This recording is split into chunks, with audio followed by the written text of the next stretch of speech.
Hello and welcome to this week's edition of Farmers Connection, a presentation of the Ministry of Agriculture and brought to you in association with the Guyana Livestock Development Authority, the GLDA.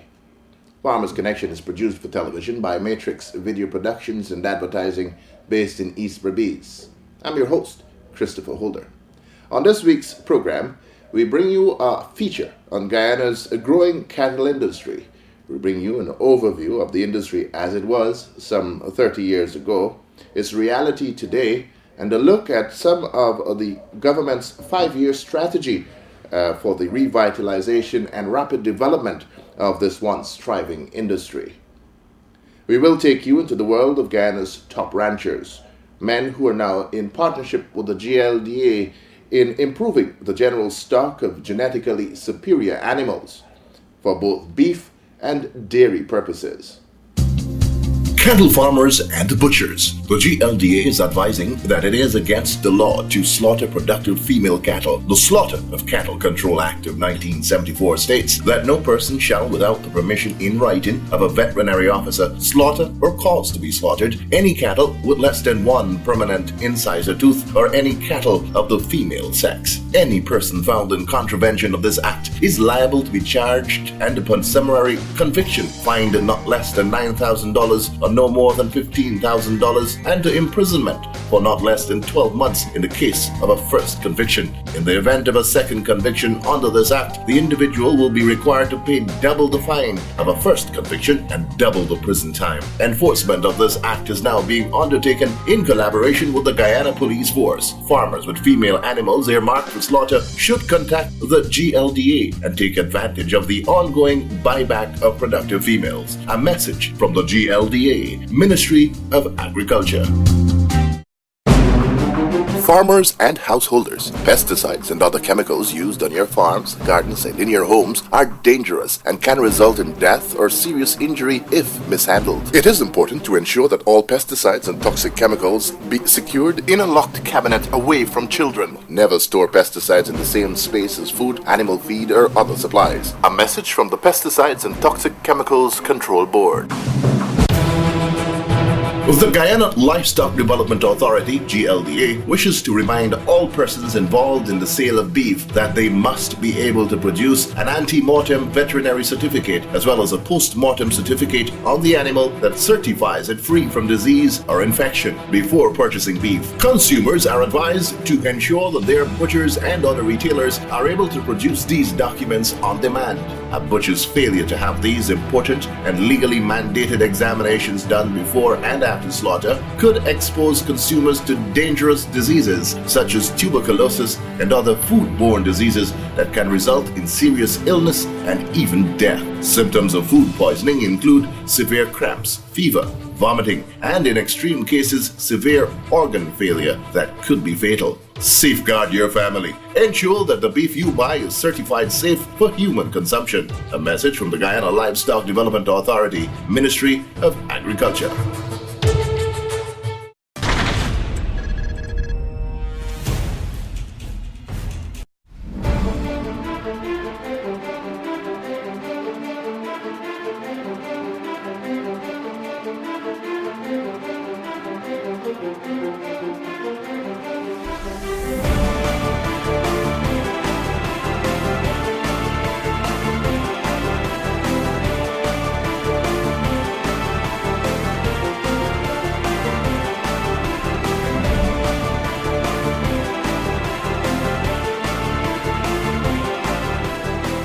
Beef is the culinary name for meat derived from bovines, especially domestic cattle. The flesh of mature cattle is termed beef and is distinguished from veal, the flesh of calves. The best beef is obtained from steers or castrated males and heifers, female cows that have not calved. The world's main beef producers and consumers are the USA, the European Union, Brazil, China, Argentina, and Australia. The world's 5 largest importers of beef, the USA, Japan, Russia, the EU, and Canada, account for about 70 to 75% of global beef imports. Market liberalization has begun to increase demand for imported beef in a number of Pacific Rim countries.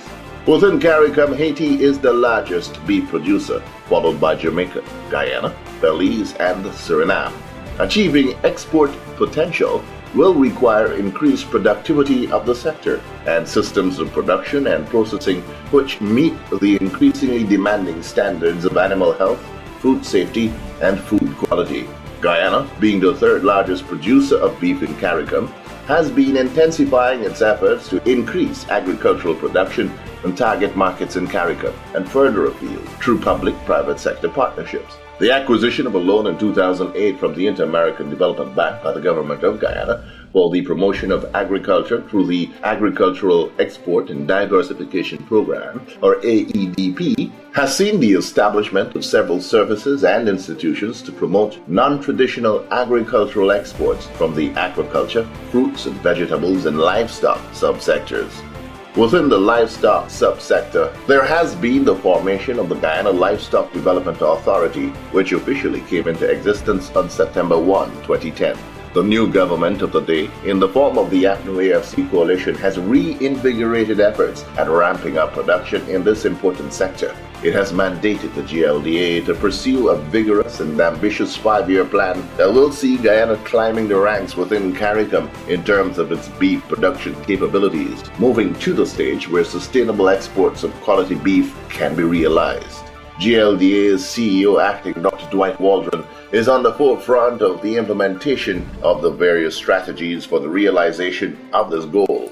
GLDA, as it is commencing this year, even though we were doing some work for the past 4 years, we are now embarking on a new 5-year plan for the cattle industry and livestock as a whole. But the reason why we are giving cattle production some special focus is because of certain investments that we've made and the need for food security. You would have heard of the government food security drive and some other programs which they have, the poverty alleviation program and so on. What we're doing is in keeping with everything that the government has planned. This 5-year plan is not just one where we'll be embarking on certain capital investment. It entails first doing an evaluation of the sector, the cattle sector, and that entails the cattle census. We want to go a little further than that to do a livestock census. And I was told, because the information seemed to be older than I am, that the last census was done some 30-something years ago, and there is an urgent need for us to have another census done so that we can have an appreciation of what we have and we know how to plan going forward. Over the last 4 years, the GLDA has been steadily working on improving the quality of animals being reared countrywide through the introduction of genetically superior breeds of animals. This has been done through 3 key interventions. We also want to embark on or continue to work on our genetic improvement program, which entails the use of semen, doing artificial insemination, and we all know that's one of the fastest way of injecting new genetics into our population. The embryo transfer program, we want to continue that with our core farmers, our pilot farmers, and we're going to use them as multipliers so that other farmers can acquire breeding animals from those farmers. And the live animal distribution, to establish MOU with those farmers, what we plan to do is to use some of the purebred from our stock to do that, and also to make some available where we're going to be selling some of these purebred to other farmers. The pilot project referred to by Dr. Waldron entails a partnership with 10 of Guyana's top cattle farmers. These farmers are being assisted in the acquisition of top quality breeding bulls and in the provision of expert veterinary assistance in relation to growing the stock of cattle owned by these farmers. Apart from technology and hands-on assistance in artificial insemination, embryo transfers, and live animal distribution, these core farmers are given the scientific interventions on proper pasture development and management to ensure proper nutrition for the animals throughout its life. The ultimate aim of the Core Farmer Project is to have them develop to the stage where smaller farmers can then tap in for technology transfer, as well as source breeding bulls and purebred heifers. The GLDA plans to work not only with farmers in the pursuit of its 5-year plan, but with all stakeholders in the industry. While admitting that there is no hard proven data on the numbers relative to actual stock of cattle in Guyana, Dr. Waldron said their guesstimates that put the cattle population here at around 250,000. This comprises a significant number of genetically superior females. However, current figures show that every year some 15 to 16,000 animals are legally killed for beef at authorized abattoirs or slaughterhouses. Add to that another 2,000 to 3,000 killed at unsanctioned bottom house operations, will take the total animals killed annually closer to 20,000, of which 50% are females. This, according to the GLDA boss, is counterproductive to the national effort at growing the current stock of cattle. He disclosed that a new initiative that involves the assistance and support of the Guyana Police Force has been launched, and farmers and butchers found in contravention of the laws governing the slaughter of females will be made to face the full punitive force of the law. Based on work that GLDA has done over the past 4 years, we have a guesstimate of approximately 250,000 animals throughout the country, with the least animals being in Region 8. Because of that, we want to preserve our female stock. Our artificial insemination program started since in the early 1980s, and because of that, we have a lot of improved genetics throughout the coast of Guyana, and in some cases in Region 9, because we mounted programs also in Region 9, Region 7, at the prisons. It is important for us to work with the prisons and other governmental agencies, because we want those agencies also to be self-sufficient in the beef production, milk production, and so on. So we see it as part of our mandate to have that going. Because we want to continue to preserve our female stock, we have since worked and met with the police, and they have given us their full support in enforcing the law. What this means, the law is clear that no butcher or farmer should slaughter any female animal, and we want to have that law enforced. Once we have that enforced, it will be easy for us to know what we have and monitor our growth rate. You might want to ask, why are we not allowing farmers to slaughter their females if a farmer doesn't have monies and so on? But shortly, I'll explain in more details why you shouldn't, because we can facilitate that process. However, while the law states that productive females must not be slaughtered, it also provides conditions under which it is allowed. If you have an animal that is non-productive, the veterinarian in your district, because we have veterinarians now in all our districts along the coast and in the hinterland areas. Actually, I was in Region 1 up to last week, and that was one of the issues that came up, so we now have to have that sub-district being properly addressed. Once we can control the slaughter of those females, it's going to make an impact for us. The Guyana Police Force, when we met, they have given us, as I said, their full cooperation, and they're going to work with us. We had 2 sessions where we used our corporate secretary, and also the police force used their resource personnel, where we had interaction, gave lectures and so on with those officers, refreshing their minds about the laws and the roles that they have to play. With that in mind, we do hope that we'll be able to make an impact in reducing the slaughter of females within the livestock industry. In pursuit of the mandate of ensuring the growth of improved breeds of animals across Guyana, the GLDA has several departments which offer support not only to the core farmers that are part of the pilot project, but to all farmers in every cattle rearing part of the country. GLDA has a number of technical departments. We have animal health, we have production, we have livestock industry, and we have genetics. Production and health and genetics, they would do their role, injecting genetics, ensure the health of the animals are up to date. The production aspect, they would ensure that the conditions are right, husbandry, nutrition, to cover all of that. To take the industry to the end, to ensure that the farmers are in a position to market their animal at the right way, have access to markets, what we would do is facilitate the process. And that process is being handled by the Livestock Industry Development Unit within the Guyana Livestock Department Authority. And That unit is headed by Mr. Welch, who is well experienced in the livestock industry in Guyana with over 30-something years of experience working way back with CARD in Region 5, nearly all the regions of Guyana.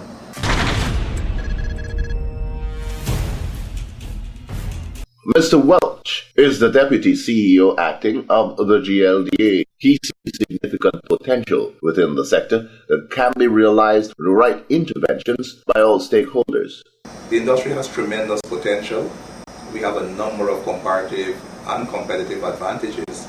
We have land, we have fresh water, we have a people who has a history in cattle rearing. We have the resources to construct pen. We have a number of other things which are going for us. However, in order for us to move the industry forward, it has to be a collective and collaborative effort between the GLDA on one hand and the farmers on the other hand, notwithstanding the role the other key players can play, like the pharmaceutical industry, like the pharmaceutical outlets and all of those people. But in terms of beef, we have been introducing a number of breeds. Those breeds have been deliberately selected to really perform within our environmental conditions. It is very important that we look at those breeds in the context of a medium to long-term investment. And it's very important that we do not look at short-term benefits in terms of slaughtering of animals. We need to allow the industry to have enough time to grow. That is very, very important. For example, there have been a lot of figures brandishing about in terms of the cattle population. What we can see is that the population as is very small. For example, in Guyana we slaughter through the legal process close to about 15 to 16, 18,000 heads of animals per year. That is through the legal process, notwithstanding those that are rustled, maybe taken across the border, and those illegal slaughtering under the bottom house. So if you put another 10% as a conservative estimate, we are talking in excess of close to about 18,000 head of cattle being slaughtered annually. What is very startling is the fact that within that population, close to 50% of the animals slaughtered are females. Many of them are, a large percentage of that 50% are productive females. If we continue along the line of killing our productive females, within the next 15, maybe 20 years, if that long, we can see the livestock industry, the cattle industry as we know it, disappearing. So it is very important that we preserve the life of the females as relates to the slaughter of animals for beef. It is also important that the consumers out there, key agencies, the police who are working very closely, work with us to preserve those females that are important to expanding Guyana's cattle industry. While the GLDA may be advocating that farmers desist from the slaughter of productive females, farmers have argued that it's a question of economics. If all they have to slaughter are females, then what choice do they have? It is with this in mind that the GLDA has launched a program through which farmers can sell their productive animals to the GLDA instead of taking them for slaughter. To this end, the GLDA has embarked as a strategic intervention the buying back of productive females. For example, a farmer may need some cash, he has an emergency, and he needs to liquidate the particular animal. And we know the farmers call these animals bamboo and hoof. So it's only fair that he can have some amount of cash to take care of his business. So what the GLDA will be doing, and we have started to do, is to buy back some of these females. So they change hand without ending up at the abattoir, but they remain within the national flock, the national herd, so that they could still be used for breeding purposes. Focusing on the work done by government through the GLDA thus far, the GLDA specialists stress that it has all been done at significant cost to government. This has allowed farmers to enhance the quality of their animals at a fraction of the cost. They are expected, therefore, to practice the necessary measures to ensure that these interventions are not in vain. The breeds by themselves will not solve the problem. We need to ensure that the management is there. Therefore, our extension program will be catering to build our farmers' capacity to deal with technology that would allow those animals to express their true genetic potential. We'll also deal with pasture in terms of nutrition. where special grasses, and people know the antelope grass, will be cultivated to ensure the animals have proper forage during the course of the year. We'll also be using things like agri-byproducts, like the wheat bran, the rice bran, and then the wheat bran molasses to make special ration, not very expensive to formulate. And we could even use chicken litter once it's properly prepared and preserved. We can also use that to help the animals to have more protein so that they can grow better. We also talk about leucaena and glycine and all of those different types of pasture legumes, and even the saijan and the pigeon peas. They can also be used in special formulation to provide a type of nutrition that would allow those animals to grow. So rather than waiting for one animal to mature, in 4 years, and when you dress that animal, you have 250 pounds of beef. We are talking about an animal that will mature within half the time and give you almost twice the amount of beef. So here again, it is important that we pay attention to this aspect of the strategy we are trying to introduce, because we will have animals coming into market within a shorter period of time, giving you more beef and quality beef, and we're talking about introducing a grading system. So farmers will be paid according to the quality of meat they produce, so that not just profit, but we're ensuring that safe, wholesome, succulent, juicy meat is on the market that is well marbled. We're talking about tourism.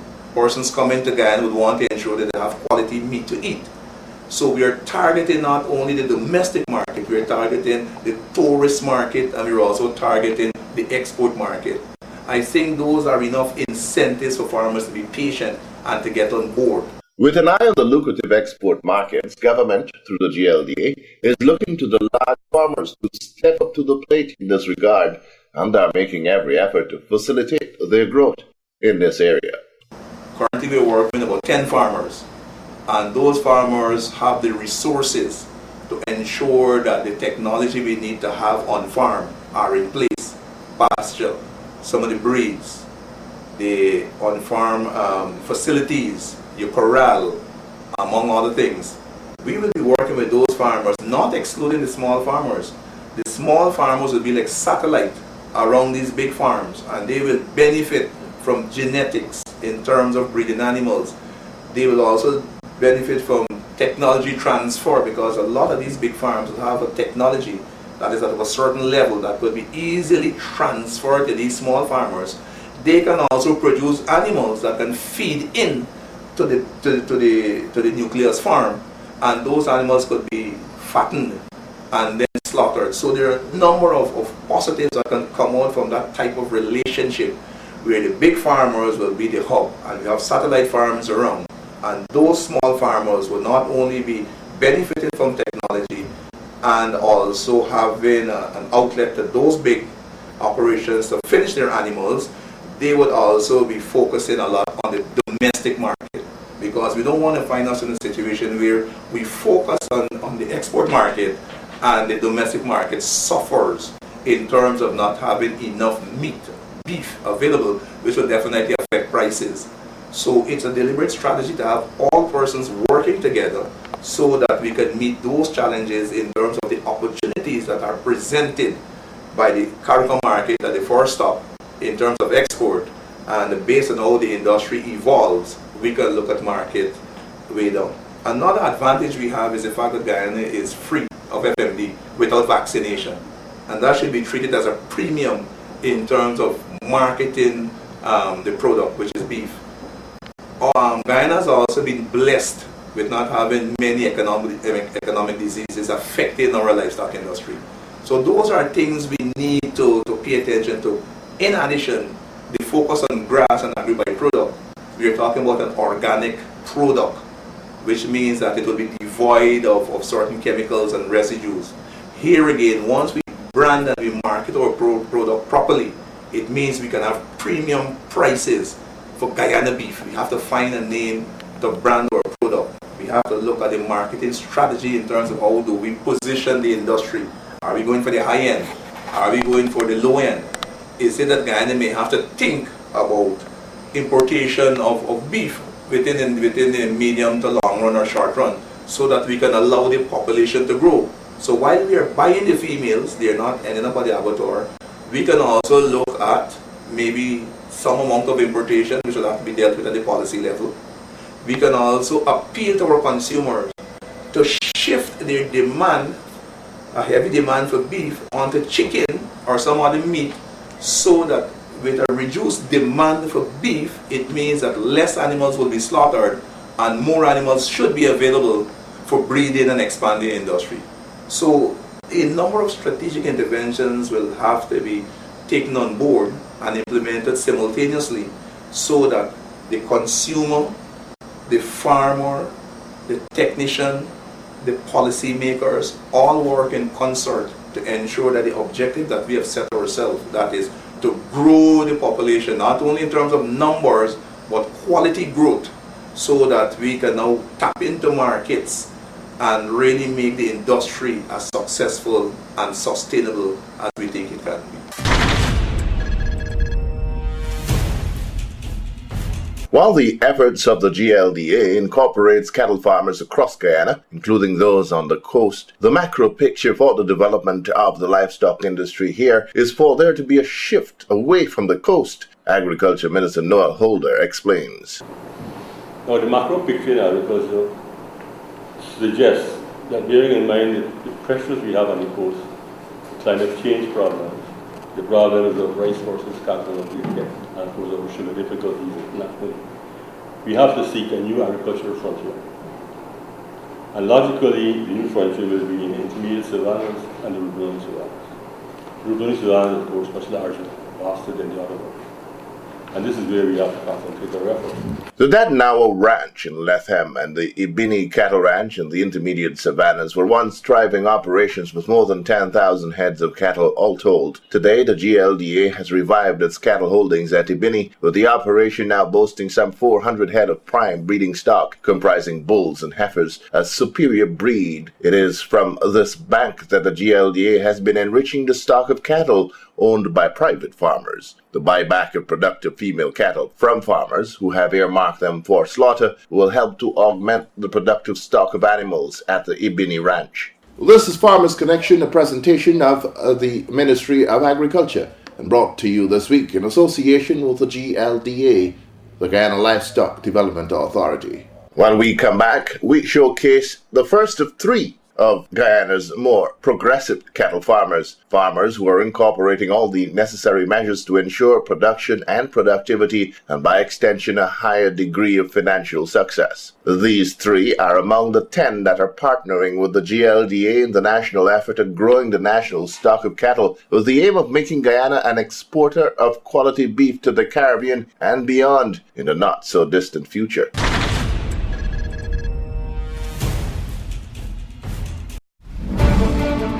Mr. Harinarayan Ramsey Watt's cattle ranch at Cane Grove Bat Dam is first upon our list of tree farms to be profiled on this edition of Farmers Connection.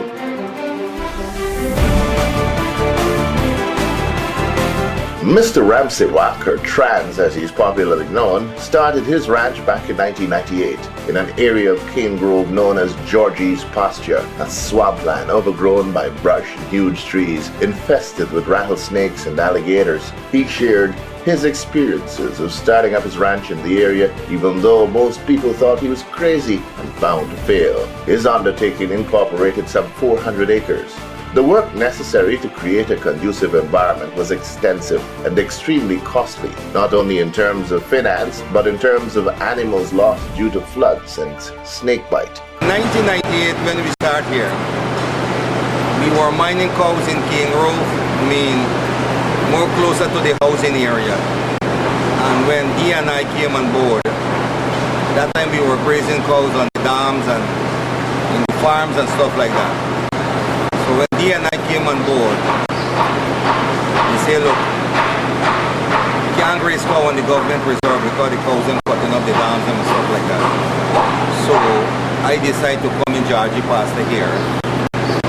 And by that time when we came here, it was all swamp, no drain, no high spots, nowhere to have these cows graze properly. We were mining, they were grazing in water and this swamp all the the time.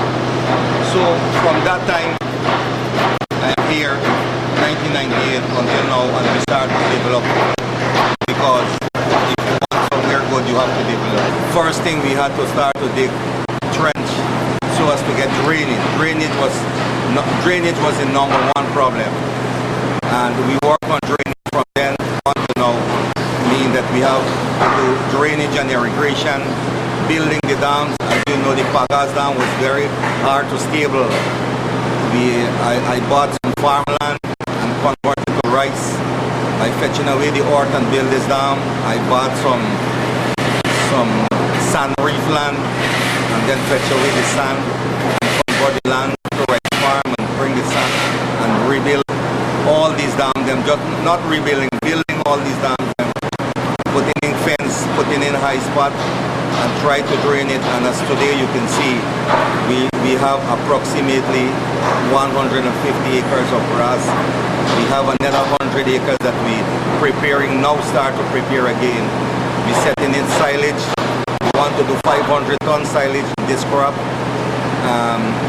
We brought a machine from overseas, mixing bin to mix bran, rice bran, wheat bran, soya bean, corn, and sorghum to make our bark feed.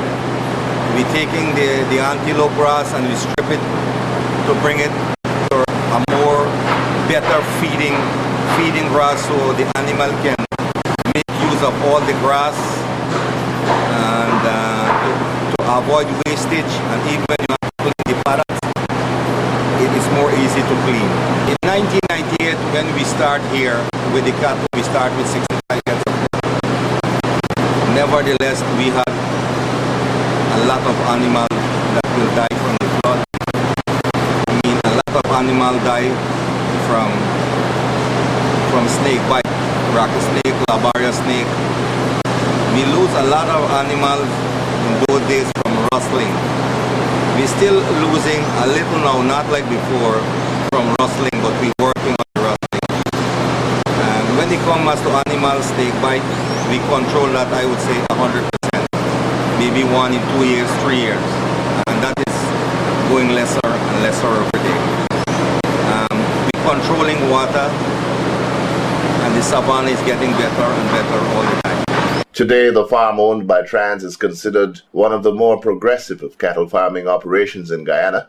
It incorporates all the cutting-edge technology that ensures a high rate of turnover, both in terms of calving and beef production. An important aspect of cattle farming is grass feed. Growing grass as a crop, this is serious business, one that Mr. Ramsey Watt takes very seriously. And this plot of land, this plot of grass here is about 25 acres. And then on the other plot, we have the next 25 acres on this side. How much have you invested in making this, bringing this to this stage now? From 1998 to as this date in 2015, we spent about 1.5 million US here. All right. How important is growing grass to your operation? Because if we don't have proper grass feed for the animal, no matter what breed of animal we bring, we will not get a good breed. We will not able to be on a good production line. Because now you can have breed to give you a bull in 2.5 years, like 500 pounds of beef. But to get that weight or to get that production, you have to have good grass feed. And the best grass that we have here right now is the antelope grass. We have a good grass also, which is the tana grass, but the tana grass is very slow. And if the weather bad, such as lightning and rain, the tana grass does be got a lot of caterpillar that affect the tana grass. It's a more sweet grass. But also we have a liquid fertilizer now, which is a systemic drug. Is nitrogen, and it avoids all insects also, such as caterpillar and bugs and stuff like that. And these white flies, that in the raining time you see plenty of white flies on this grass, and grasshopper also. All right. So growing grass is an art. Yeah, growing grass, everything have an art. Everything has an art, because even that when the water in the grass get stale, we say the water gets sour, you get least. If you don't change it in time, the grass will start, no matter what fertilizer you put, the grass will start to get yellow. Immediately you put the black water, the grass change. So we have to keep fresh water in the grass also. How do you help your grass along? As I said, after 28 days, we call it shy. We shy about 50 pounds to 1 acre urea, and then we will spray it with the liquid fertilizer also, and we will give it fresh water again, like every 25 days, because we graze the grass for 1 week, take out the cow, allow the grass to grow for 25 to 28 days, then we bring back the cow for 5 to 7 days again. All right. Tell me how you're harvesting your to save feed. You've imported a baler. You've done some stuff. Tell me about that. Yes, we have baler. Right now we are not baling the grass. We are cutting it with weeding machine, and we have worker cutting the grass and make it into bundle and transport with tractor and trailer, and then we will pass it through a stripping machine where we strip the grass and then feed the calves and the bulls and the mother cows them in straps, because they can digest the grass much easier, and we get wastage is like minimum 2%, less than 2% wastage. You plan to bale and store later on? Yes. We plan to bale and store later on, but not to bale and store grass. I planting like 300 acres of rice. I already built the bin, so we plan to do silage with straw. And according to our bins, we project to do about 500 tons of silage. And as I say, that we can only improve feed, then our breed will work to make our production line successful. Before the bulls are sent for slaughter, they are sent to what is referred to as a finishing pen, where they are basically fed a diet designed to fatten the animals for market. Well, as you can see over here, this pen is 25 feet in width and 200 feet in length. With both sides we have feed in straw. And this is our finishing lot for the bulls then. And we had bulls here feeding all through the rainy season, but it get a little bad, so we had to take them out. But now it's dry and we're preparing to come back again. The importance of having a facility such as this one cannot be overemphasized.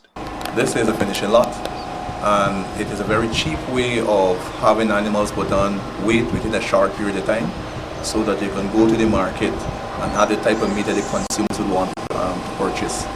So the main idea here is to finish animal on local byproducts and some amount of importation in terms of some of the minerals and those type of things. But rice bran and wheat middling and those type of ingredients would be the basis on which some of the finishing feed would be formulated. In addition, we're dealing with age, in which we'll be cutting some of the grass and we're locking in the nutrients, store them, and it would also be strategically fed to the animals so as to achieve the desired weight within the given period of time. As part of its mandate of improving the stock of quality, genetically superior herds of cattle throughout Guyana, the GLDA has been providing semen for artificial insemination, providing embryo transfers, and have also provided a number of imported serving bulls for farmers. Mr. Ramsey-Wack has been taking advantage of all the opportunities in this regard. For all the years we used to use natural mean, we're using serving bull. But moving now to artificial insemination. Last year we did 18 mothers and we got 15 calves from the 18 mothers. And now that the weather not so rainy and it's getting dry, we have 50 mothers that we prepare, we select, and we have here in the next month. We in the next month we think we should be able to complete doing artificial insemination on them. The thriving cattle farmer projects significant growth in his numbers over the next 5 years. My projection with this farm is now on the next year to turn over 100, to have 150 mother. Mean we must have like 75 mother, and after we have 75 mother already breed, after 6 months we have a next 75 mother, and I already have the 150 mother at hand already. So I'm seeing that this farm, or my projection, be a successful one in the next 3 years. Whereby I want to have like 200 bull every year for the market in the next 3 years. Currently, this farmer takes a total of 60 bulls to market annually.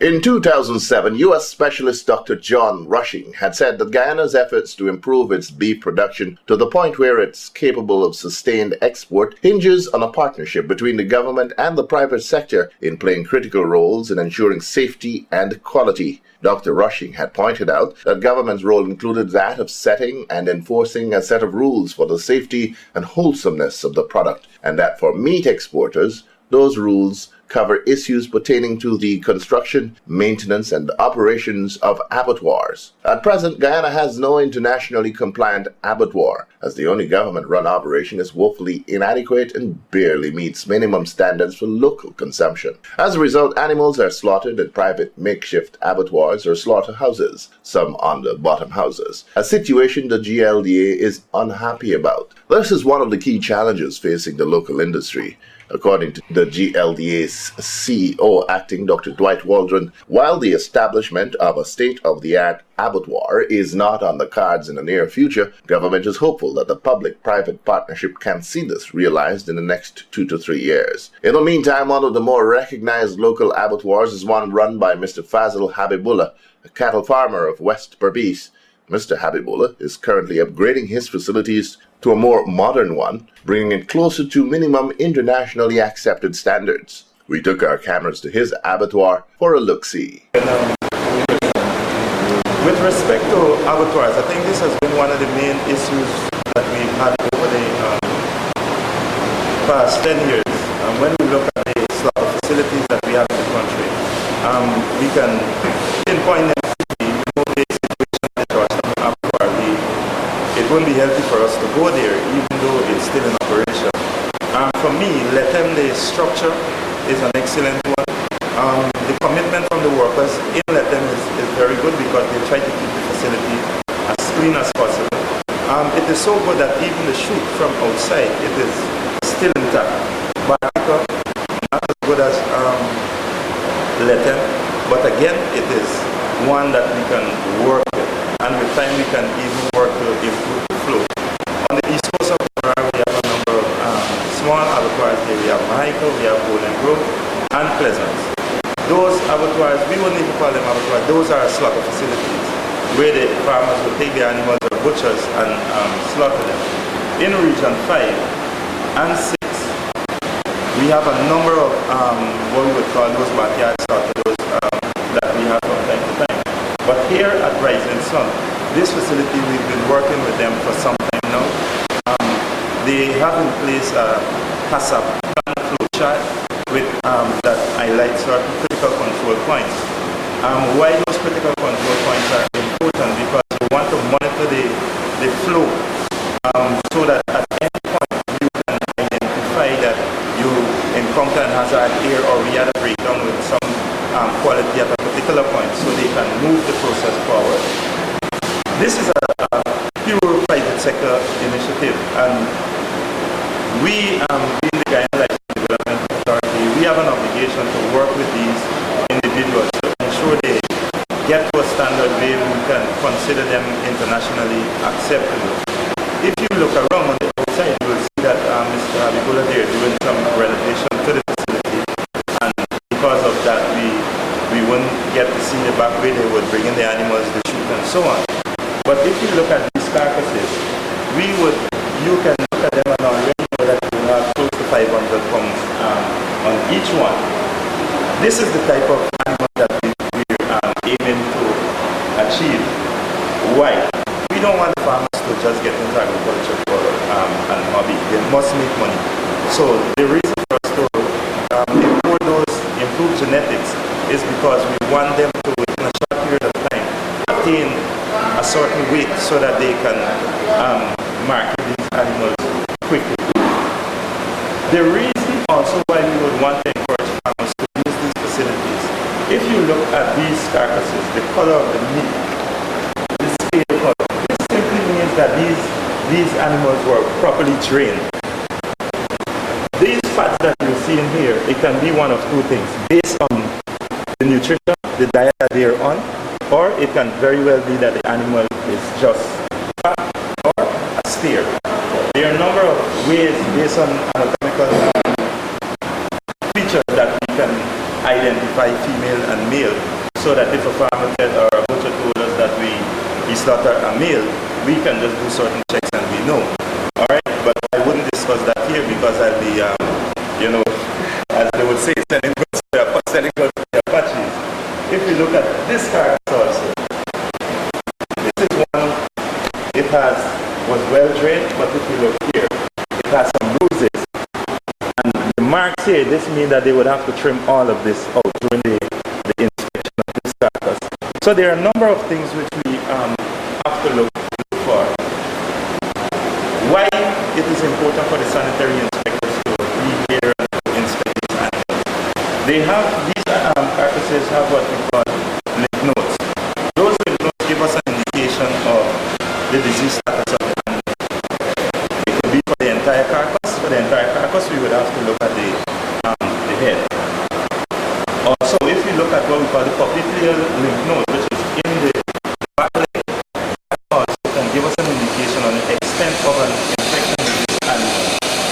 We have a number of lymph nodes on this animal. We have the main one that even the butchers are aware of this one. It's the prescapular lymph node. And this one is located right here. If I just cut here, you'll see that it will just drop. Why we inspect those lymph nodes? Once there's an infection, those lymph nodes will tend to be inflamed. Some would have pus, some would have granules. The other thing that we would want to do is check the kidneys that are here. We have the liver, the lungs that we would also look at those. Region 5 is endemic with bovine TB.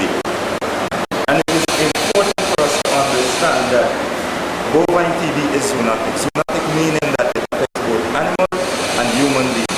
So a part of our obligation is to ensure that wholesome meat is available for our citizens. You might want to ask which part of Region 5. We already have coordinates of the areas and the farms that are. We did surveys last year and we did some more this year, and the results are still the same, so it's consistent. Once you can repeat something, then you can say, well, yes, it is really happening. For our industry, the cattle industry in Guyana, the need for an abattoir, we cannot overstate that. But when we look at this point in time, we wouldn't want to, a lot of persons would want the government to invest or to tear down the Georgetown abattoir and to rebuild. One of the things that we have to take into account, as I said, the cattle population. So we're now looking at 20 or 40 animals per day unit. But you wouldn't see that this year or next year. We're looking to bring that on stream, let's say in 2018, 2019. That would be a good time for us to bring that on stream, because by then we would have enough and bulls in the system that we can have that type of production happening. And also, our objective is to tap into the Caribbean market. For us to do that, we have to acquire abattoir of international standard before we can export. We already have our veterinary services laboratory, which is a key aspect in terms of export, because any country who's trading with you would want to know that your disease status is up to date.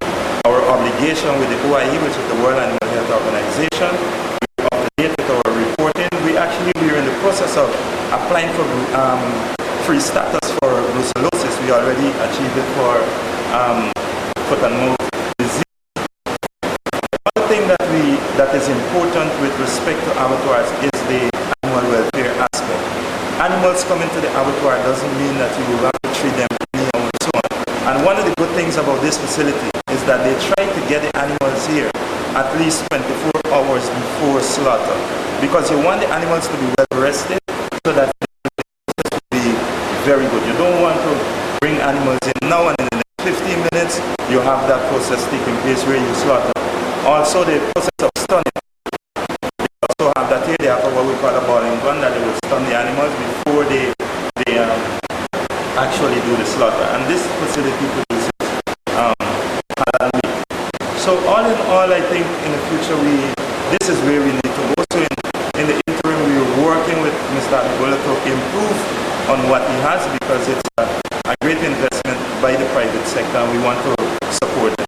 As Guyana seeks to grow the stock of cattle nationwide with an eye on the lucrative but competitive export market for beef, it is moving to streamline all aspects of the industry, ensuring that laws governing the operations of the industry are modernized, that those in the industry uphold the existing laws, and in cases where there is flagrant disregard of the laws, that the wrongdoers will be placed before the court and dealt with according to law.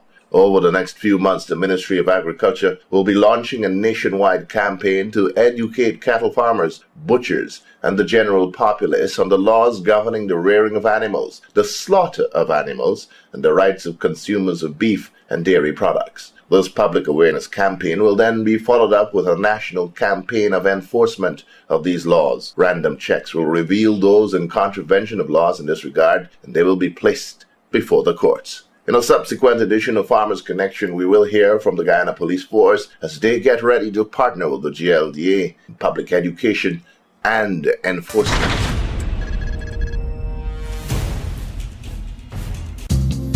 Cattle farmers and butchers. The GLDA is advising that it is against the law to slaughter productive female cattle. The Slaughter of Cattle Control Act of 1974 states that no person shall, without the permission in writing of a veterinary officer, slaughter or cause to be slaughtered any cattle with less than one permanent incisor tooth or any cattle of the female sex. Any person found in contravention of this act is liable to be charged and, upon summary conviction, fined not less than $9,000 or no more than $15,000, and to imprisonment for not less than 12 months in the case of a first conviction. In the event of a second conviction under this act, the individual will be required to pay double the fine of a first conviction and double the prison time. Enforcement of this act is now being undertaken in collaboration with the Guyana Police Force. Farmers with female animals earmarked for slaughter should contact the GLDA and take advantage of the ongoing buyback of productive females. A message from the GLDA, Ministry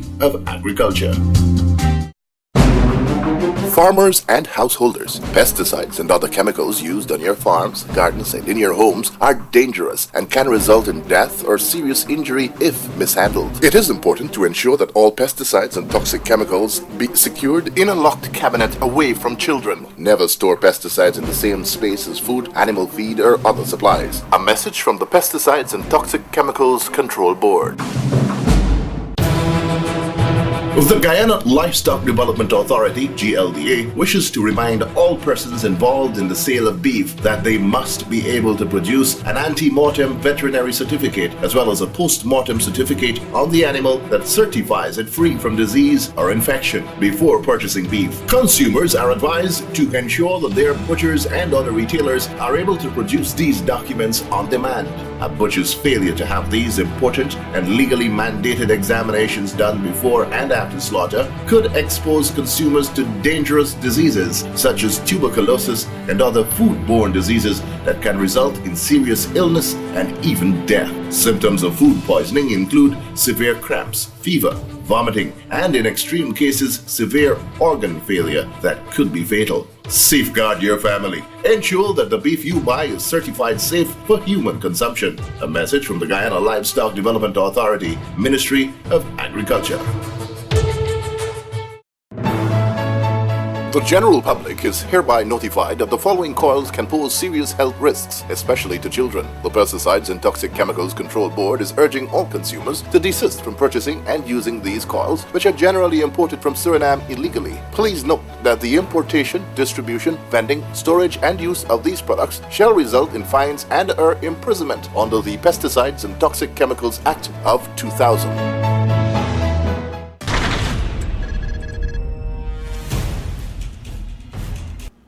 Well, this is just about it on this week's edition of Farmers Connection, a presentation of the Ministry of Agriculture and brought to you this week in association with the Guyana Livestock Development Authority, GLDA.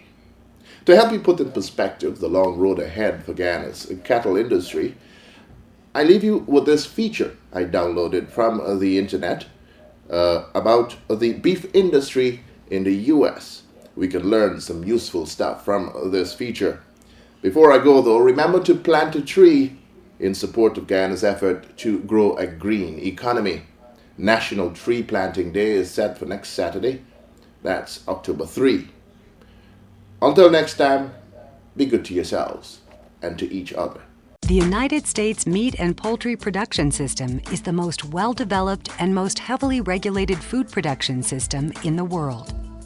The total cattle population in the U.S. exceeds 90 million and spans a wide geographic range, with beef cattle being produced in all 50 U.S. states. The United States has the largest fed beef industry and is the largest volume producer of beef products worldwide. Each year, the United States harvests over 30 million cattle to produce over 11.5 million metric tons of beef for domestic and foreign markets. The beef supply chain functions synergistically to produce beef that is among the safest and highest quality in the world. U.S. beef is best known for its superior flavor, tenderness, and juiciness, which is a result of harvesting young steers and heifers that have been fed a high-quality, grain-based finishing diet. Producing wholesome beef products begins with the production and management of live cattle, utilizing exceptional animal health and animal handling practices. From the time that each calf is born to the time that it is harvested, many programs exist to ensure animal health and well-being with oversight from the United States Department of Agriculture, or USDA, and the Animal and Plant Health Inspection Service, or APHIS. U.S. cattle production sectors include seed stock production, cow-calf production, growing stocking operations, and finishing or feedlot operations. Seed stock producers maintain relatively small herds of beef animals with the goal of producing genetically superior bulls and females. In these operations, producers utilize selective breeding, both artificial and natural service, in planned mating scenarios to produce cattle for reproductive purposes.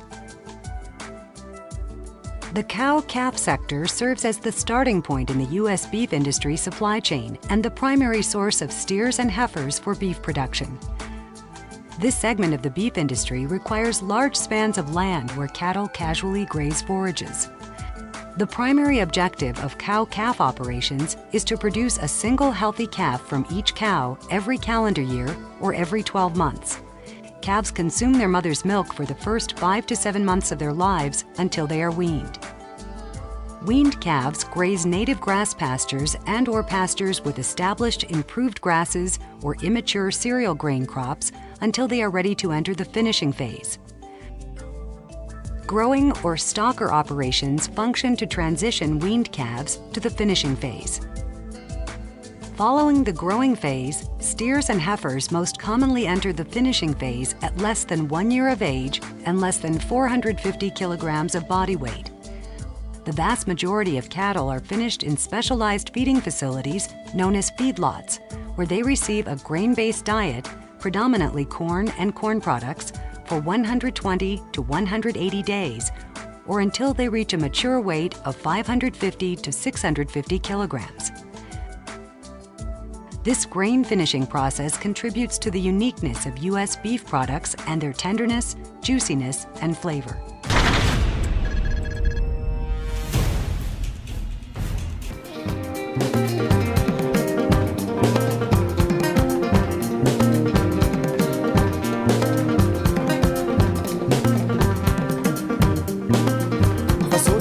yola deko Masoka nini horonya ye